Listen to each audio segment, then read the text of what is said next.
সমস্যা হচ্ছে আমরা এবং আল্লাহ এর মাঝখানে আরো একজন সত্তা আছে। তার নাম কি বলেন দেখি? জি, আল্লাহ এবং আমাদের মাঝখানে একটা প্রতিবন্ধকতা আছে, আছে না? কি সেটা?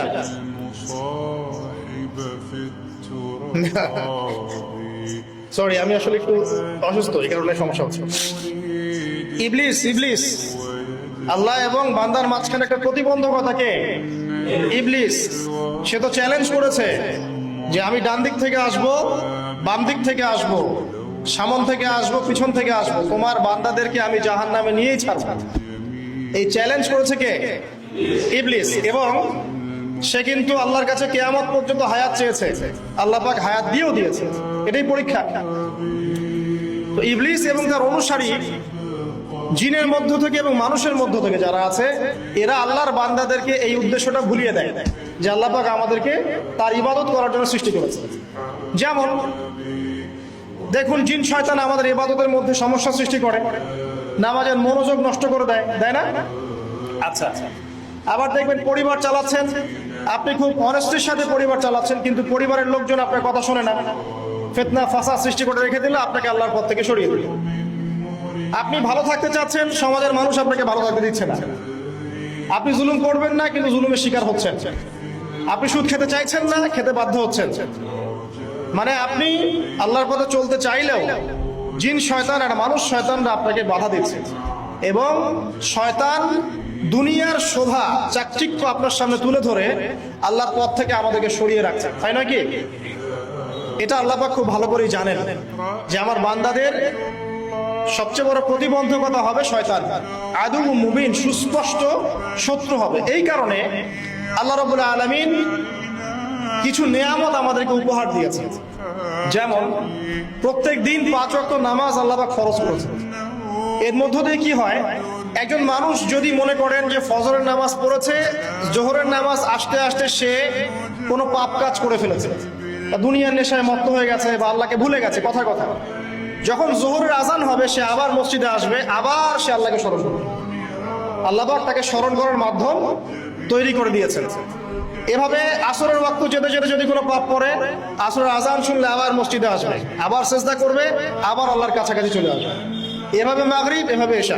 প্রত্যেক দিন মানুষ যদি আল্লাহকে ভুলে যায়, আল্লাহ পাক তাকে স্মরণ করানোর মাধ্যম সালাতের মধ্য দিয়ে দিয়েছে। এখন মনে করেন সপ্তাহে সে আল্লাহকে ভুলে গেছে, সপ্তাহে আল্লাহর কথা খুব একটা স্মরণ করতে পারেনি, দুনিয়ার মোহে সে ব্যস্ত হয়েছিল। জুমার দিন তো অ্যাটলিস্ট মসজিদে আসবে না? জুমার দিন এসে সে খতিবের কাছ থেকে বয়ান শুনবে, নামাজ পড়বে, ওয়াজ নসিহত শুনবে, ইনশাআল্লাহ আল্লাহ চাইতো সে তওবা করে আল্লাহর পথে ফিরে আসতে পারে। আবার দেখেন মাসে আল্লাহ পাক 3টা সওম দিয়েছেন না? 3টা সওম মাসে রাখার সুন্নাত। তো প্রতি মাসে যদি অনেক কাজে আমরা ব্যস্ত থাকি, পড়াশোনা, ব্যবসা বাণিজ্য, পরিবার, দুনিয়ার নেশা ইত্যাদি, মাসের 3টা সিয়াম কিন্তু আপনাকে আল্লাহর পথে আবার ফিরিয়ে নিয়ে আসবে। সপ্তাহে 2টা রোজা, সোম এবং বৃহস্পতি, আপনাকে আল্লাহর পথে ফিরিয়ে নিয়ে আসবে। এবার মনে করো সারা বছর সে আমল করতে পারছে না, শয়তানের তাবেদারি করছে। রমাদান মাস আল্লাহ পাক দিয়েছেন, রমাদান মাসে পুরো মাস ইবাদত করার মধ্য দিয়ে সে আবার আল্লাহর পথে ফিরে আসবে। আল্লাহ পাক এরকম কিছু অকেশন সৃষ্টি করে দিয়েছে, এমন কিছু উৎসব আল্লাহ পাক সৃষ্টি করে দিয়েছেন যেখানে মানুষ আমল গুছিয়ে আবারও আল্লাহর পথে ফিরে আসতে পারে। আমার কথা কি বোঝা যাচ্ছে? ঠিক এরকমই একটা উৎসব হচ্ছে, একটা অকেশন হচ্ছে আমলের উৎসব, সেটা হলো এই জিলহজ মাসের প্রথম 10 দিন। এই জিলহজ মাসের প্রথম 10 দিন সম্পর্কে আল্লাহ পাক সূরা ফজরের মধ্যে শপথ করেছেন, ওয়াল ফাজরি, ফজরের কসম, ওয়া লায়ালিন আশর, এবং এই 10 রাতের কসম। এই 10 রাত বলতে এখানে জিলহজ মাসের এই 10 দিন এবং 10 রাতকে বোঝানো হয়।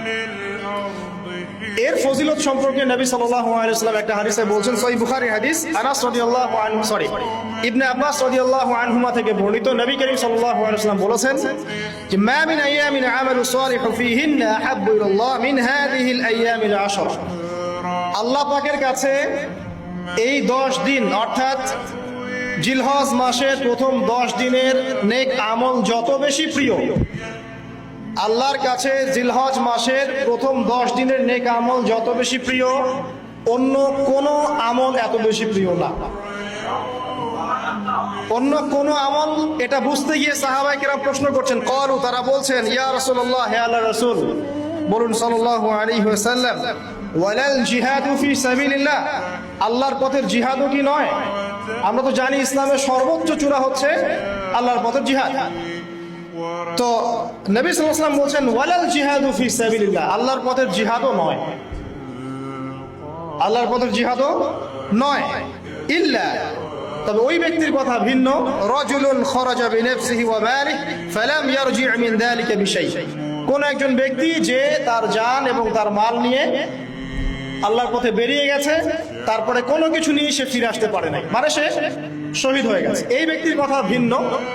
কিন্তু অন্য যে কোনো দিনের আমলের চাইতে এই 10 দিনের নেক আমল আল্লাহর কাছে সবচেয়ে বেশি প্রিয়। তাহলে আমরা বুঝতে পারলাম, আমরা যে 10 দিনে এখন বসবাস করছি, জিলহজ মাসের আজকে কয় তারিখ?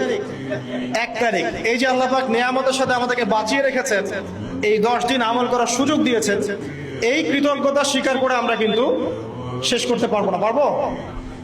পারবো না। প্রশ্ন হচ্ছে যে এই 10টা দিন আমরা কিভাবে কাজে লাগাতে পারি। আমি সেদিকেই যাবো ইনশাল্লাহ। তার আগে এই দিনগুলো সম্পর্কে আর কয়েকটা ফজিলতের হাদিস শুনিয়ে দিচ্ছি। তিরমিজি, ইবনে মাজাহ, মিশকাতের 128 পৃষ্ঠা একটা হাদিস এসেছে, আবু হুরায়রা রাদিয়াল্লাহু আনহু থেকে বর্ণিত, নবী করিম সাল্লাল্লাহু আলাইহি ওয়াসাল্লাম বলেছেন যে দিন সমূহের মধ্যে এমন কোন দিন নাই, আল্লাহর দিনগুলোর মধ্যে এমন কোন দিন নাই যেদিন ইবাদত করা আল্লাহর কাছে জিলহজের 10 দিনের ইবাদতের চেয়ে বেশি প্রিয়। কথা বুঝতে পারছেন? এরপরে নবী সাল্লাল্লাহু আলাইহি ওয়াসাল্লাম বলছেন, ইয়াদুলু সিয়ামু কুল্লি সিয়ামিন মিনহা বিসিয়ামি সানাতিন, এই 10 দিনের একটা সিয়াম বা একটা রোজা 1 বছর রোজা রাখার সমান। এই 10 দিনের একটা রোজা 1 বছর রোজা রাখার সমান। ওয়া কিয়ামু কুল্লি লাইলাতিন ফিহা বিকিয়ামি লাইলাতুল কদর, এবং এই 10 রাতের এক রাতের কিয়াম লাইলাতুল কদরের কিয়ামের সমান। আর আমরা জানি লাইলাতুল কদর সম্পর্কে আল্লাহ পাক কি বলেছেন, লাইলাতুল কদরি খায়রুম মিন আলফি শাহর, 1000 মাসের ইবাদতের চেয়ে উত্তম। তাহলে আমরা বুঝতে পারছি যে এই 10 দিন 10 রাত কি আমল করতে হবে, এই হাদিসটা বলে দিচ্ছে, সিয়াম এবং কিয়াম। 10টা সিয়াম না পড়েন, অ্যাটলিস্ট 3টা সিয়াম পারা যাবে ইনশাআল্লাহ। পারা যাবে না? একটা সোমবার পাবো সামনে আমরা, ওটা রাখা যাবে ইনশাআল্লাহ। একটা বৃহস্পতিবার পাবেন, সেটাও রাখা যাবে ইনশাআল্লাহ। আর আরাফার সিয়াম পাবেন ইনশাআল্লাহ। আরাফার সিয়াম রাখলে আগের 1 বছর, পরের 1 বছর, 2 বছরের গুনাহ মাফ হয়ে যাবে ইনশাআল্লাহ আযজা ওয়া জাল্লা। আর কিয়াম সম্পর্কে আমি সামনে বলছি ইনশাআল্লাহ তাআলা। এরপরে বাইহাকির একটা বর্ণনা আছে যে জিলহজ মাসের প্রথম দশকের রাতে, জিলহজ মাসের প্রথম দশকের রাতের প্রত্যেকটা নেক আমলকে 10 দিয়ে গুণ করা হয়, 10 গুণ বৃদ্ধি করা হয়। সুবহানাল্লাহ। আরো আছে বাইহাকি এবং ইসবাহানির বিশুদ্ধ সনদে হযরত আনাস বিন মালিক রাদিয়াল্লাহু আনহু থেকে বর্ণিত আছে, জিলহজ মাসের প্রথম দশকের প্রতিদিন 1000 দিনের সমান, মানে প্রতিদিনের আমল 1000 দিন আমলের সমান, এবং আরাফার দিনের মর্যাদা 10,000 দিনের সমান।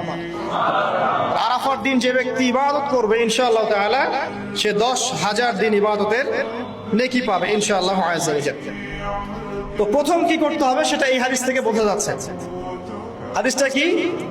উম্মে সালামা রাদিয়াল্লাহু আনহা থেকে বর্ণিত, নবী সাল্লাল্লাহু আলাইহি ওয়াসাল্লাম বলছেন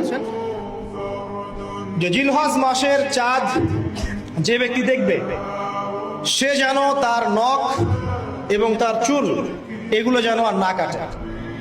চাঁদ দেখে ফেলেছেন, কুরবানি করা পর্যন্ত এখন চুল আর নখ যেন সে না কাটে। যদি না কাটেন তাহলে কি হবে? আপনি একটা পূর্ণাঙ্গ কুরবানির নেকি পাবেন ইনশাআল্লাহ। আর একটা কুরবানির নেকি কি জানেন? কুরবানির পশুর গায়ে যতগুলো লোমকূপ আছে ততগুলো নেকি আপনার আমলনামায় যুক্ত হবে ইনশাআল্লাহ আযজা ওয়া জাল্লা।